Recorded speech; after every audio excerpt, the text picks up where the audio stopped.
Mr. Speaker, I rise today to honor the life and service of Tatum Elizabeth Dale, a proud Kentuckian, a dedicated public servant, and one of the best people I've ever had the blessing of serving with. Tatum was my district director, and she passed away at the young age of 35 years old on Christmas Eve from complications of moya moya. For over 15 years, Tatum served side by side with me for the people of the 6th Congressional District and the Commonwealth she loved. She held almost every job you could hold in my office: scheduler, field representative, deputy district director, and finally deputy chief of staff. She earned every role, not through ambition, but through trust. Titles never defined Tatum, results did. Tatum was Kentucky through and through. She grew up on a farm outside of Murray, where she learned the values that would guide her entire life: hard work, humility, faith, loyalty, service to others, the cause of life. Those values shaped everything she did. She knew our district better than anyone else. She knew the communities, the leaders, the families, and the history. She remembered names, conversations, and details others would forget. Constituents didn't see her as a staffer or my district director.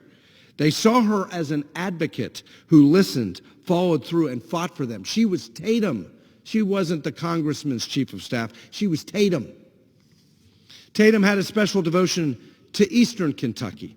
She knew the hollers and the highways, the county judges and the community leaders, and the unique challenges facing those communities. She made sure that they were never overlooked. One of the best examples of that commitment came in Menifee County, where she loved the people, she loved the community, and she took on the U.S. Forest Service over the proposed removal of the safety buoys at Cave Run Lake. Tatum single-handedly organized, advocated, and ultimately won, protecting tourism, safety, and local economic development. When the county newspaper ran a front-page story about this victory, she proudly displayed it in her office throughout the rest of her career. She also poured herself into addiction recovery efforts, helping establish the 6th District Addiction Recovery Working Group and securing millions of dollars in federal grants for Narcan distribution, counseling, recovery services, and transitional housing. Her work saved lives. She was a fierce advocate for our veterans and helped set up and work for our veterans in casework with the Veterans Coalition. Beyond government, Tatum lived her faith. Through her church, she participated in mission trips to Haiti, where she served children living in deep poverty.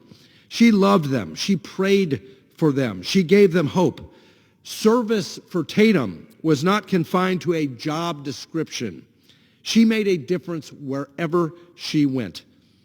Inside our office, Tatum was the heartbeat of our team. Her leadership philosophy was simple: last to eat, first to fight. She mentored young staff, protected her colleagues, and demanded excellence, always with kindness. She showed up early, stayed late, and never asked anyone to do anything she wouldn't do herself. She was also my most trusted advisor. She knew when to challenge me, she did, and she knew when to steady me.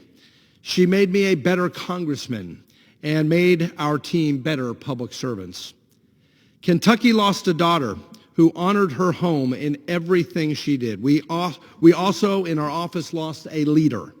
Our communities lost a fierce advocate, and all of us lost a friend.